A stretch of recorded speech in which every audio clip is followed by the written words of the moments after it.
There you go. So, hi, Katarina. How are you? Sorry about whatever confusion happened there. I'm But fine, thank you. Thanks for before letting we me. get started and get into the main topic, what I'd like to do is talk about something that we've been working on probably for 8 months now that I feel like is really, really getting us some major traction. And it's a methodology that's really focused on becoming an expert in the beliefs, the desires, the habits, and the interests of your core market. And there's a lot involved in that. So I'm not going to go through the whole thing, but I just want to introduce a few ideas. And then Dave is going to talk a little bit about operationally and tech and how a technology system can be built underneath this to really use this. So the issue is that what we usually start with, and I've done this for like 100 companies, mostly in software and technology services, but also for myself quite a bit, is creating positioning statements, persona exercises, finding your niche market segment. And there's all kinds of methodologies for doing that, that are pretty good. It's for this person, I do this in order for them to get this result, that type of thing. And I'm curious how many people on the call here have something like that done, that they're actually using. So just a show of hands here. Have what done, Larry? Some kind of a positioning exercise, persona, segmentation, niche marketing kind of thing about who's your customer, what do they care about, that kind of thing. So this all comes from the marketing industry. So not that many. Chris, well, maybe the hands are over here. I don't know, but a scattering. How many people use it all the time where they feel like you're really, really getting something significant out of having done that? So there's a handful there.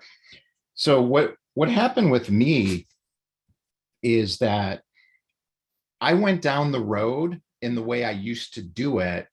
And the result I got at the end of it was that I wasn't clear on what product I really wanted to create for my company and for who and where it would resonate based on doing that work myself and then bringing it out into the market the way that I did.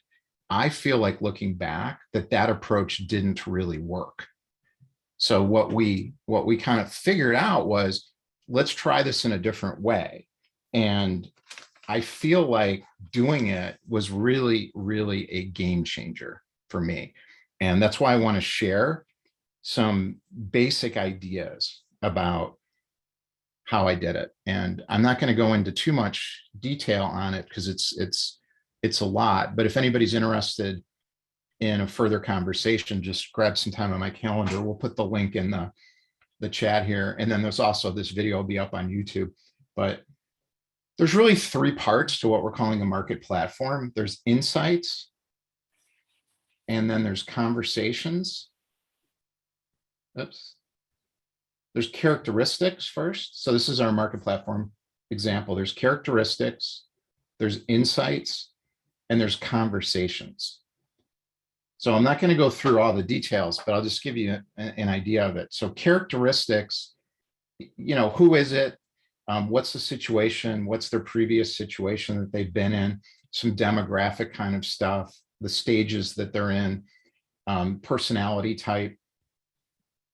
And then insights, you're looking at their desire, their area of focus, the destination they're trying to get to, the barrier to getting there, the catalyst that motivates a buying decision, which is usually an event at a moment in time.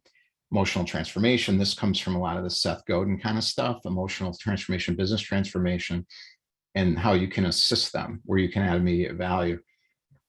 And then from there, you can develop a conversation structure. And I learned a lot of this from Mike V, who we had on our group some point last year, I think it was. So how do you grab attention? How do you talk to an existing belief they already have? How do you appeal to their desire for mastery? So I took some of the Mike V stuff and I incorporated some persuasion kind of theories from a variety of different people. But this is a conversation. It's an approach to a conversation based on a lot of information here. So how do you do this? What you do, or I did, is I guessed specifically. So I said, I don't know, but I'm going to make it up. And I'm going to be incredibly specific. And then I'm going to go use it. And it took months to figure out how to do this in a way that was easy. And then we finally got there. So now we feel like we can show it other people and teach other people. So the way that we did it was we went into and created this thing called a customer data capture form. Why is this all necessary? Why is this all complicated and impactful? And it's because when you're building your company inside the market, nobody can copy you. Whereas anybody can do a positioning exercise, find a niche market, and create content or sales conversations around that. And other people are going to be doing it too, who do the same thing you do, and you're going to end up in the same place and with the same outcome. So in this case, we're building all this stuff inside the market, which leads to the name of the company changing. It leads to a totally different product than we had put out last year. It leads to a different YouTube channel we're putting together, a totally different content approach that we're going to take. So you don't do it right away, though. You got to get the information. So as you're talking to people, and I'm not going to get into how to do the conversation because that's a whole nother kind of conversation, but you're getting this data specifically one-to-one. So what are people focused on? Hey, what are you focused on? Write down. Why? Like, what are you trying to accomplish? What's kind of the struggle, in terms of getting there? So Larry, let's just make sure everybody's clear. This is not for the person you're talking to fill out. This is Larry filling this out behind the scene. This is a replacement for a traditional sales conversation. That's the idea. And there's a lot of intricacies around that we had to figure out to find what really worked the best, which we did. So again, I won't go into all of that. And then from there, kind of what are you doing to bridge that gap? What are you paying? How much are you paying? Who are you working with? And why did you do that? That's called the catalyst motivator. And then you make an agreement at the end of what kind of relationship you're going to have. Now, what happened is that this was designed to get information to kind of figure out the market. But I realized this is the best sales approach that I've ever seen. And I've studied challenger selling, I've studied spin selling, I've studied solution selling, and done a lot of that stuff. So now what? Well, this is where I'm going to turn this over to Dave. And I don't know, do you want to take the control here, or you want me to just do the share and you can tell me when to forward? Yeah, I'll tell you when to forward. One of the biggest problems in companies is the lack of integration between sales and marketing. And we don't talk about that here because we're dealing more in the solopreneur market, but we also have a company that does stuff with software companies and tech service companies. Their sales and marketing departments and integration is a total mess. So this does solve that problem. So it's a really important thing to understand because what we're really saying is you're bringing all this together in one person, as opposed to having it in two separate disconnected departments. So Dave, why don't you take it away? Okay. So this is, I'm taking advantage of a process, one of the many processes we have, but this one has been automated to some extent. So what I want to talk to you about is solopreneur type automation and when to use it, when not to use it, how it kind of looks. My talk is kind of targeted towards people that are not techies. Okay, so I'm not going to sit here and give you a programming lecture on this, but we can do that later if you want to talk. But so this is the process.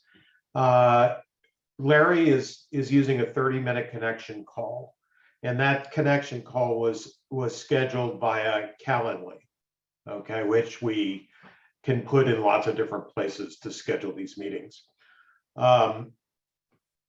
Once he gets on the call, Larry starts to fill out this interview form that he showed you. It is built in paper form. It could have been built in any form thing. But the nice thing about using a form tool is that it triggers things to happen when Larry submits the form, and that's kind of what we're using it for. And it also structures the conversation because Larry's trying to fill in as many of those blocks that you saw as possible. So once the data entry is done, the paper form is submitted, that triggers a lead record to be created in our CRM with all this information. Now it's smart enough to know if the record's already there, which happens, it just updates the information. But if it's not there, it creates it.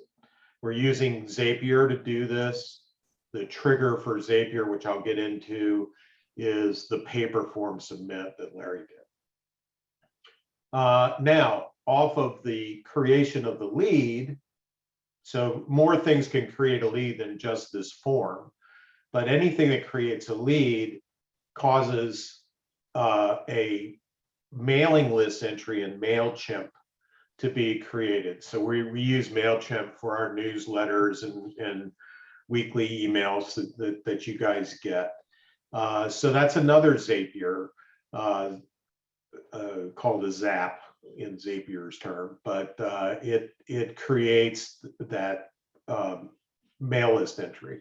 And then finally, this is kind of a special thing, but obviously if you've got all this information, you need to kind of use it to guide yourself. So what we wanted to do is show all this information in a spreadsheet form, so that every time we have one, we get this full view that we can see there's hundreds of these things.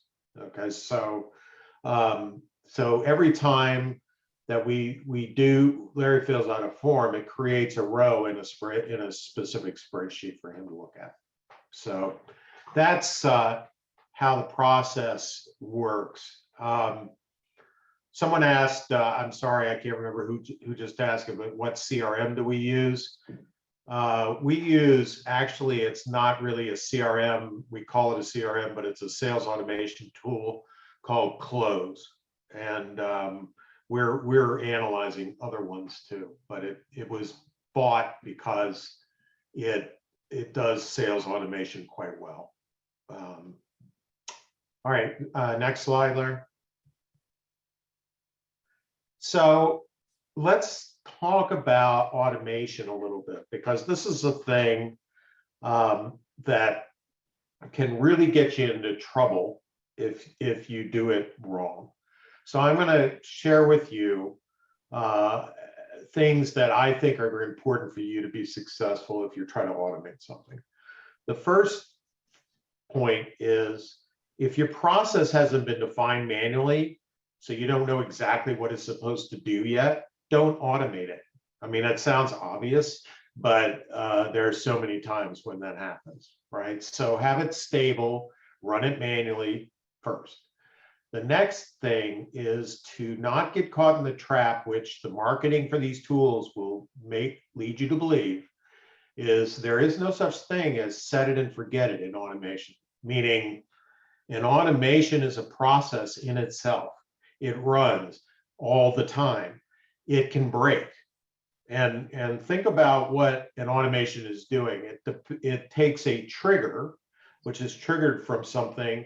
It takes the data from whatever that source is. So that form that we were talking about. It then uses that information to create something else, right? So if the format of what the something else is changes, and you do not adjust your automated process, it will break. Okay, if you change the original data, it will break. Okay, and sometimes it just breaks by itself. So you have to monitor it. If you depend on it, you have to build in that you monitor your processes to make sure that they're not broken. So probably the biggest thing to keep in mind is do not over automate. Okay, one of my biggest weaknesses is I want to automate everything. Okay, and because that's what I do, but it's not the way to do it. It needs to have significant impact on your business, and these are the three areas that I think you should look at. Is, does it save your key resources, which is Larry or I or Patricia even, the three of us, does it save us significant time? Okay, that's one. The other is, does it save us money? And then the other thing is, does it improve our data quality? So is it, like if we had to manually enter this stuff, we've been making more mistakes, right? So look at it in those lenses and be brutally honest with yourself, because you don't want to do it if it doesn't give you much. Make sure that those business processes have been simplified as much as possible before you automate them, because you don't want to overcomplicate things. And then if you're going to use a tool like Zapier, you want to take the time to learn the tool. And the main reason why, because it's easy enough that you could just kind of go in there and start doing stuff, right? But the reason why you need to learn the tool is the last point, which is these tools that are easy, they don't have any coding, they're not designed for techies. The reason why they can do that is somebody's image of how this should work has been built into this tool. If you do not understand what the guy had in mind when he wrote this, and you don't go with that flow, you will fight it. So anyway, that's what I had to say about that. That's great. Thanks, Dave. And the impact is exponentially amazing. I mean, we changed our brand name. We came up with a different tagline, because that's the desire that's shared by the people I talk to that we want to work with. We've created a totally different product. We've incorporated all of the stuff Dave knows how to do now into our product, because we've heard a lot of issues as I talk to people about what's stopping them from being successful around, I have nothing to do and I'm all over the place and I'm doing all this stuff. And then I get a couple clients and then I'm busy. Well, these automations and systems and platforms is part of the solution for that. I've kept information in databases and taken notes for years, and I take really good notes, but I can't use it to get visibility strategically into the business to make content and stuff like that. So for us, this impact has been really, really considerable, which is why we're incorporating this in what we're doing, and also why I'm sharing it, so people can, take some of these ideas. Okay, so let's get started talking to Katarina. So we had an amazing conversation, like, I don't know what it was, like a few weeks ago. And what you were speaking to were things that I think surprisingly to you, I actually understood, because I've had similar sorts of experiences that you had. But I certainly have not created a framework and a business around it. So just for context, what Katarina is doing right now is she has a coaching business, a consulting business to help people with what we're going to be talking about, but also is creating a school system right now in Europe, but hopefully everywhere, because what you're doing is so important. So just want to introduce yourself a little bit first, and maybe start with the Mount Ranier kind of story. Thank you, Larry. All right. Hi, everyone. I'm Katarina Hanssens Carlsson. And I've been looking basically for myself the whole of my life. How many people can relate to that? They're actually looking for themselves. Okay. Yeah. And thank you, Larry. You did understand my concept more than anybody else in just a few minutes, which is just absolutely amazing. So I basically was looking for myself in school. Who was I? I felt like a lot of people have felt in school that school doesn't discover you. Your teachers don't discover you. Schools are information factories. So for many schools, not all schools, but many schools. And school confused me. I didn't know who I was. I was looking for myself as a teenager. I was looking for myself later on as a teacher, as a psychotherapist.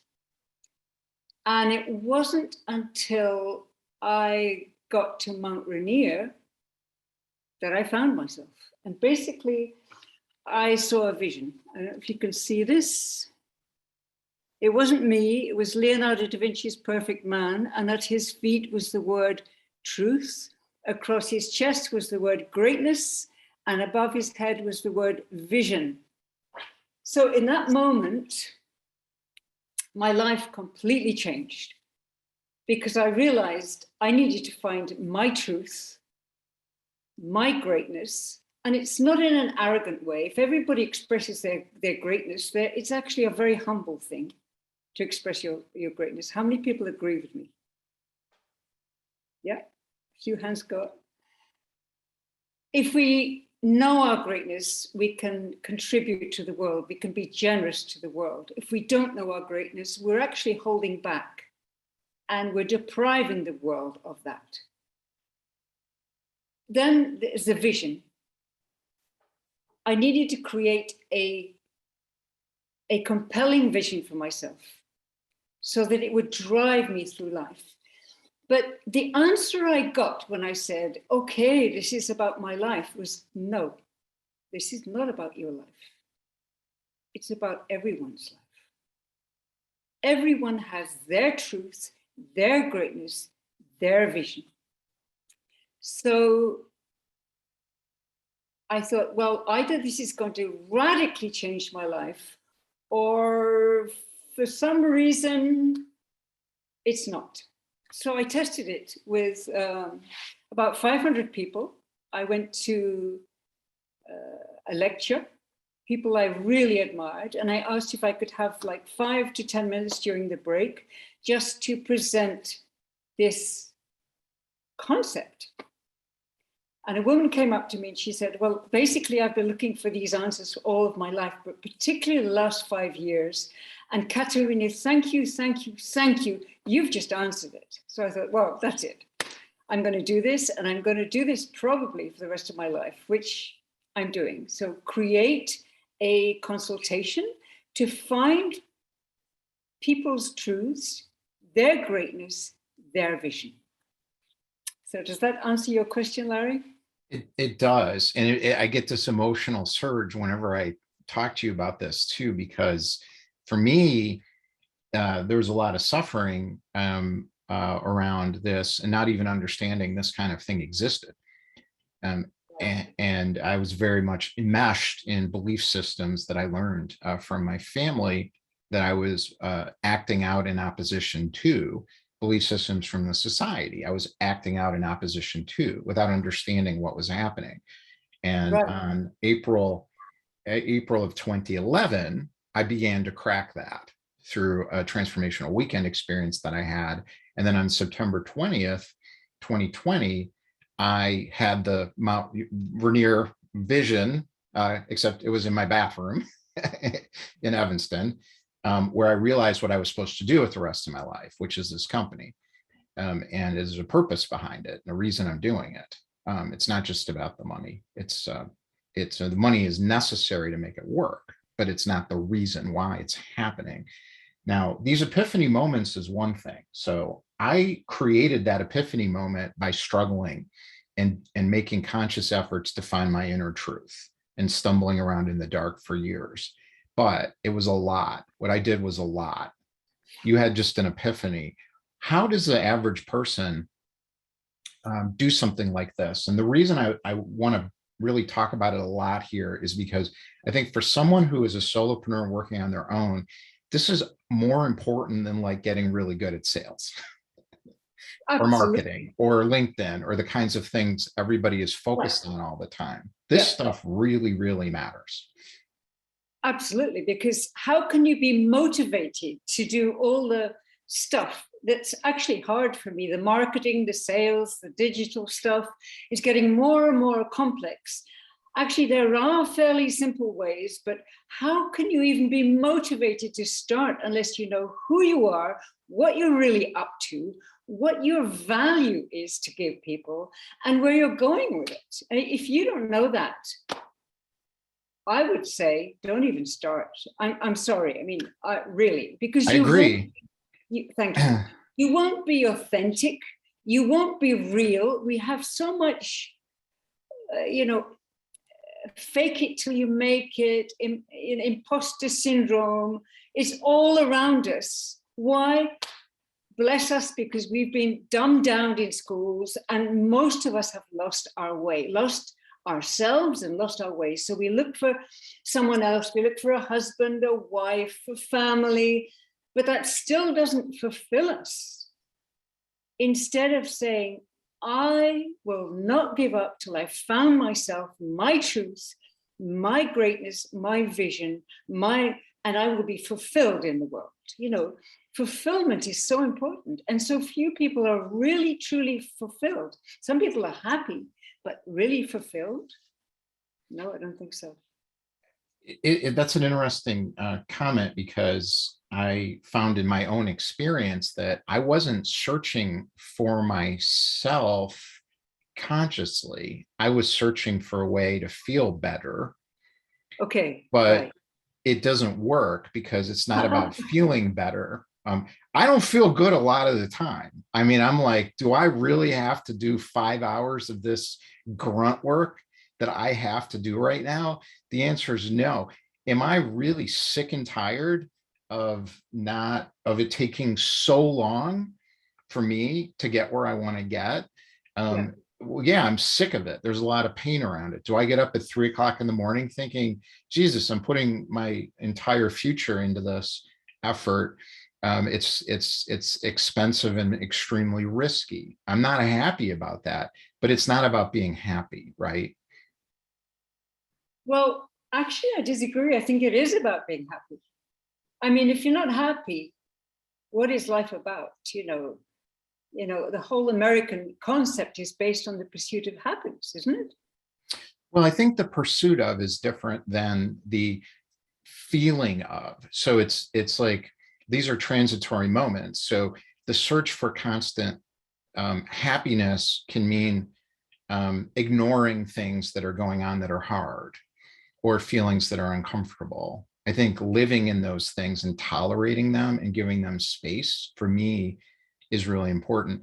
But I guess depends how you define it. But for me, there's this just constant energy and excitement around the Winston Churchill quote, I guess, is success is going from failure to failure without losing enthusiasm. That's a really sad picture, Larry. But That's a sad picture to you. I'd like to go back to our relationship with ourselves. I mean, it sounds very egocentric, but actually it's one of the most selfish or unselfish things we can do. I'm saying selfish because it's of the soul. But one fact is very, very clear for us. We are going to live with ourselves for the rest of our lives. So we might as well know ourselves and be happy and find out what our individual truth is. I think I understood you saying that did you rebel against your parents' truths and what their beliefs were? Well, we talked a lot about this at our Summit Club meeting yesterday, by sharing our own truths about what we were taught, that we now know were lies. And I think that when somebody like me, who is very enmeshed in that and didn't break through that, begins to break through, I think it's a process. Yes. So I don't see what I'm going through as sad personally. I see it as very exciting and tremendous progress, where what ends up happening is I am extremely excited and motivated about what I'm doing all the time, no matter how hard things are. And I'm able Great. to deal with extremely difficult, stressful circumstances and doing things that I don't have a background in as I'm learning them. I can learn anything now. I'll just do it. So that's a very transformative kind of thing. So I think a lot of people on this call who are feeling a sense of suffering can get themselves on a trajectory towards movement in the right direction. But that doesn't mean, I think this is a mistake to think this way myself. So maybe we debate it, but I think thinking somehow this stuff's going to go away, stuff meaning this internal kind of churn and turmoil, doesn't ever happen. I don't think. No. It has not happened that way for me. No, you're absolutely right. Being an entrepreneur, and I think many people on this call are actually entrepreneurs or want to be entrepreneurs. It's a journey. And if somebody tells you this journey doesn't hurt sometimes, Right. they don't know what they're talking about. It does hurt. And I think we have Dr. Phil Yes. Agios on this call today.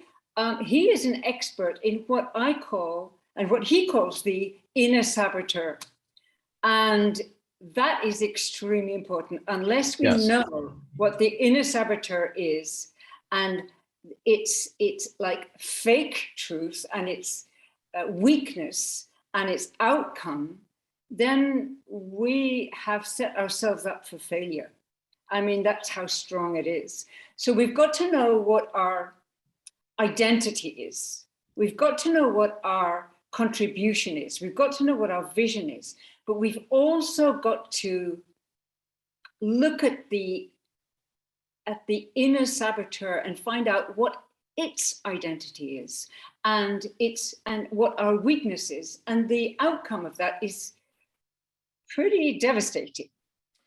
But if we transform that and find the antidotes to that, then we can really start moving, and we will probably, as long as we keep going in our truth, in our contribution, in our vision, as long as we keep going, no matter what, like you do, Larry, then we will succeed in the end. Absolutely. I think, yes, that's exact. I think we really are saying the same thing in a way. So I discovered my own antidote without knowing that's what had happened. I didn't know that until Phil and I talked, and I was like, oh, now I know what I did. Was September 20th of 2020. And I created a daily practice for myself to deploy that antidote, because you have to create a habit. So for me, I can only talk about my own personal experience, knowing an antidote, knowing what I'm supposed to do and having intellectual knowledge is not helpful. It's a beginning. So having an insight is great, but I have a daily habit practice or series of daily habit practices that I've created over a year that allow me to do these things that are really hard and do 10 times the work of what most people can probably do in a day. And I'm not being arrogant about it. It's just what happened, because I made the tough decisions and made the effort to do what I had to do to realize this vision in the world, because I have to. There's a certain moment, I think you had the same experience, where you can't really fight against that.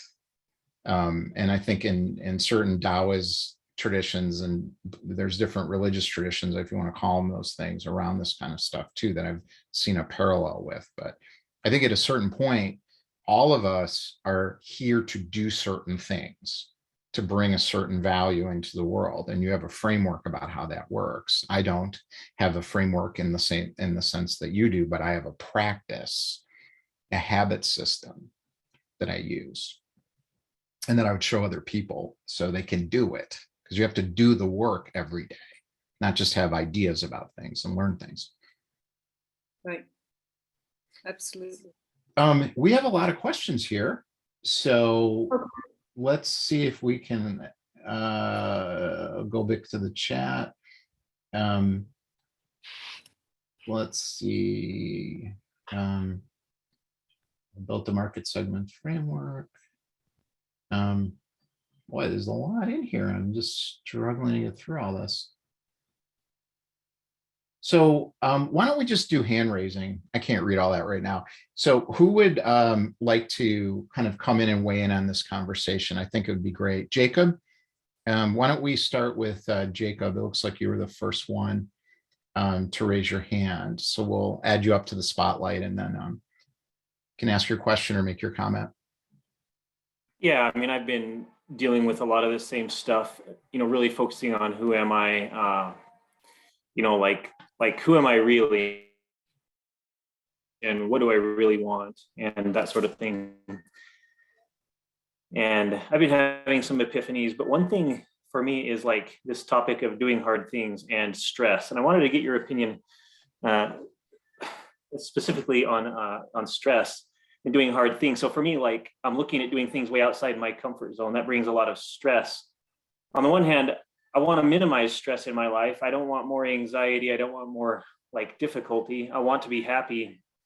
But on the other hand, I know that I don't want to just stay where I am now. I know I need to grow, and I know I need to do some hard things to get beyond where I am now. So that's kind of like the dichotomy I'm facing. And I'm curious to hear your relationship to stress and difficulty, how you reconcile that to doing hard things. And kind of you get almost this this dichotomy between like, okay, just follow your passion, go with the flow, right? So I'm just gonna like tune out and be an artist or whatever, right? And I don't think that totally works. At least that doesn't seem to work for me.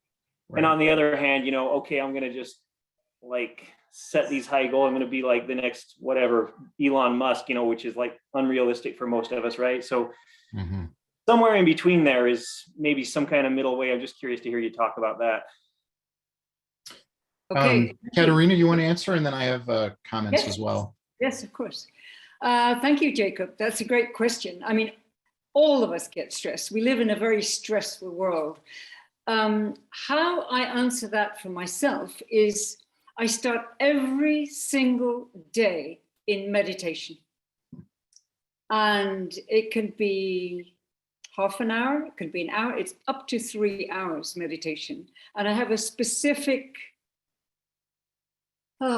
almost an agenda in my meditation. So if I go off it, I come back and I get inspiration almost every single time. I mean, I did this morning, just got up and wrote and wrote and wrote and wrote and wrote. So meditation, is it something that you do, Jacob? Or will do or could do? Yes, I do meditation, and I've recently started this breathing pioneered by Wim Hof. It's a specific type of breath work. And I find that really leaves my sort of mental emotional state very clear. Like a lot of the anxiety and stuff is just kind of like gone. I feel very just like this blank slate ready to take on the day. So I do start with that. Yeah.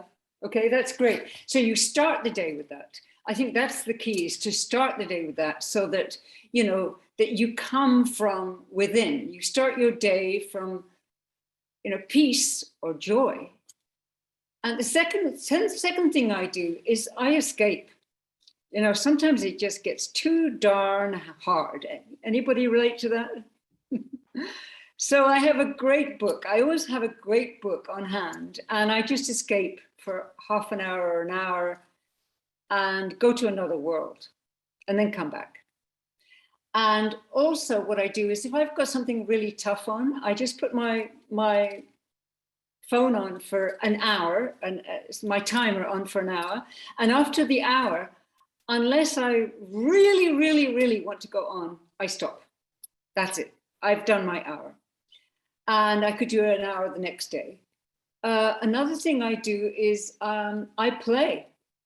I play for about an hour almost every single day. I go out and do something fun every single day. And maybe it takes time, but I come back and I feel, okay, so this challenge isn't so difficult after all, and I can do it. So those are the three things I do. I meditate, I escape, and I play. And I get things done. Anyway, does that answer your question?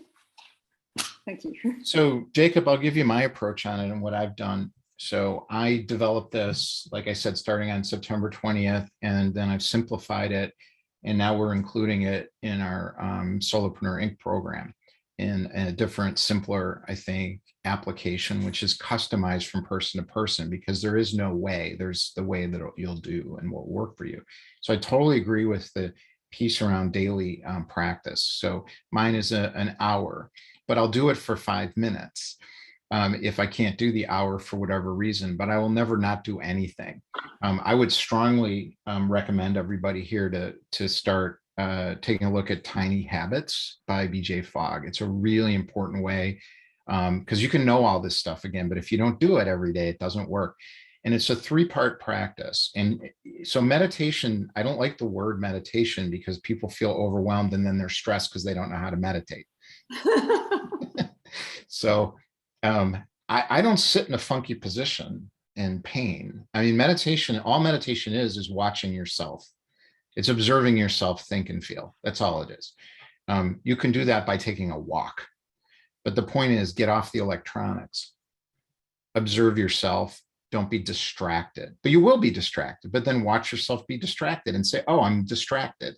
I'm watching myself being distracted. We talked about this, I think, last week.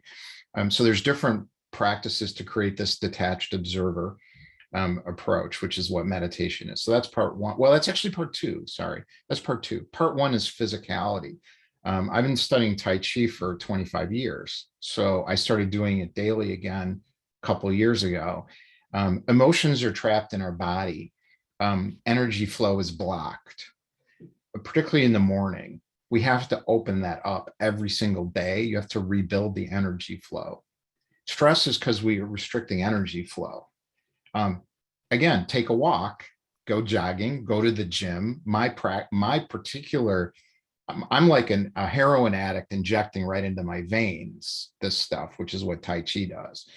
Okay, so that's part one. Part two is the meditative thing. Those merge together for me. Part three is there's archetypes, right? So you've got the warrior, you've got the magician, you got the lover, and then you have the sovereign. Whatever that energy is, usually for me, it's the magician. I need to feed it. So the third thing I do in the morning is I feed my magician energy, which is this thinking and ideas that are just jumping around in my head all day long that will destroy me, because it will take me into a place where I never complete anything. I never get anything done, which is the problem I had to solve. So the way I solve it is I feed it in the morning. So I read stuff. I have like 5 books going at any given time, and I just start reading them, and I give myself permission to do that every day. This whole practice only takes an hour. So hopefully that helps. Susan, I think you were next, and then Phil, get you up here as well. Jacob, any final kind of questions or thoughts? No, this is all good. Okay, sounds good. So let's, okay. Hi, Susan. Hi, nice to see you again, Larry. You too. You always have such great, collaboration, such great topics. This is key to really living life. Thank you so much for having Katarina here, because, I'm a business advisor, CFO and all that, all the head stuff, the abstract thinking, solving problems, but it all comes down to being with the other human being, trying to help them get where they want to go. And it is about the person, and the person starts, with this person here. You have to know what you're bringing to the table and how to communicate and really be authentic and really want to help that person. It's not about, just revenue and making money, bottom line, blah, blah, blah. As I have discovered in my business, and I've been ignoring this aspect of my business, that I really have been addressing the whole person, not just their business, because the person and the business is one and the same. And your business is a reflection of you. You're just like my business is a reflection of me, who I am and what I'm about and what I'm putting out there in the world, what's important to me. So so that person that's in front of me is the same, it's like mirror, mirror. And so in identifying all these things in myself in this conversation, I see that this really enables me to be there more fully with the person that is in front of me, and what an opportunity it is for me to help that person. And I just I truly love this conversation, because this is so essential to a human being fulfilled, I believe that happiness is a choice. You can wake up every morning and really be pissed off about all the things that are not right in your life, because it's never perfect. You can go down your list and go, and get all cranky and all that. Or you can flip it and focus on, all the wonderful things about what you've created in your life. Focus on that, be grateful for that, and be happy. Yeah. And you can't be happy, sad at the same time, happy, angry at the same time. So it's a choice. And so consciousness and awareness are key. And I have begun to teach mindset and how to not just solve business problems, but to solve life problems. Because if you have stuff going on in your life, you bring that to your office, wherever your office is, to your employees, to, whatever you got to do in whatever meeting. And it doesn't serve you to carry that baggage around unless, you're able to deal with yourself. So these are all so powerful, so natural tools that allow us to be really naturally great, to get in touch with our greatness. So thank you. I mean, I really am so lit up about this conversation. I can't begin to tell you. I mean, it's really, That's really great. great. Thank you. I want to speak to this integration of personal and business, because, we Yeah. identified really 5 principles, and this is what we're putting in our program as well. And the first one is reality-based thinking, personal and business insight. And the personal insight component links to the business insight, although it's a bit different. So that is an important part. But without the other 4 parts, things still don't really change much. You're still kind of where you are. Even if you learn all that stuff, you still don't get a result. You get fix whatever that thing is, but you still got all the other stuff. And then the next piece is really what we're calling business fitness, which is all of the components of running your daily business activity, meaning your conversations, your brand, your social media, your sales, your all of it, operations, systems, all the stuff we talked about earlier. And then the next part is action plan. So you just like massive execution every day on a schedule. And then finally, agility, because the market's constantly shifting and changing, and you want to get on those things as they're happening and seize those opportunities and not get behind the curve of technology, innovation, and market shift. So bringing those things together, I think, is really what everybody does end up needing. And that's not what people are doing. So they'll find a CFO to support the financial part of the business, and they completely ignore the rest of it. Nothing changes, even though they solve that particular problem they tried to solve. Right. I always end up, yes, I solve the problem, and then the problem will continue because the person that created the problem is just going to do it all over again. Right. If they don't see the connection to, this is, you're the head of the fish. You're the CEO. And so as you go, so does the company. It's the culture. It's the way, it's the values that you put out there as the business owner. And I do address that. Sometimes I get, there's no opening for that, no listening for that. But when there is, then there's really huge impact, and I'm able to make a huge difference, which is a big turn on for me. Thanks. Yeah. Thank you. Thank you. Hey, Phil, you want to weigh in on this? Well, I don't want to take time from Katarina. All I'm saying really quick, because I have to leave it in a few minutes for a client, is that you need to tap into some type of power, higher power, whatever you want to call it in the morning, but you also got to give to yourself in the morning, because that's why a lot of times you feel resentful, because when you give to others, because you didn't give to yourself first, you feel resentful. So fulfill yourself in the morning first, and then you'll have something to give to others. And then, be excited that when you have a negative feeling, when you feel horrible, because you're ready to evolve. That's get excited that I have an opportunity to evolve. But what happens is we go into protection. But what Katarina is saying is awesome, and just want to weigh in, and her work is fantastic. So thank you, and my apologies for leaving early. Thank you. Thank you. Yeah, I think it's really it's a great point. And I think, Katarina, this is where you and I were kind of diverging, but I don't think we really did. It's that you don't want to cut yourself off from that pain. I think that's what I was saying, because the reality of that pain is where the gold is.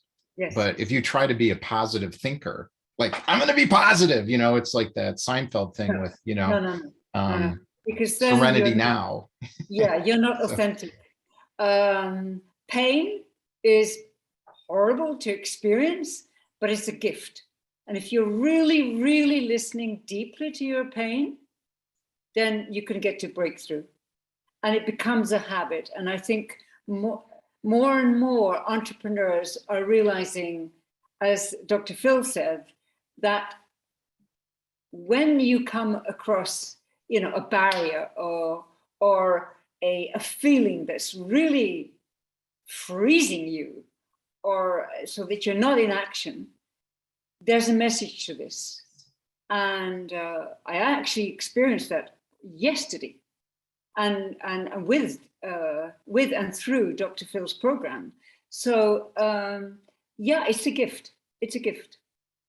So we have what, 1 or 2 minutes?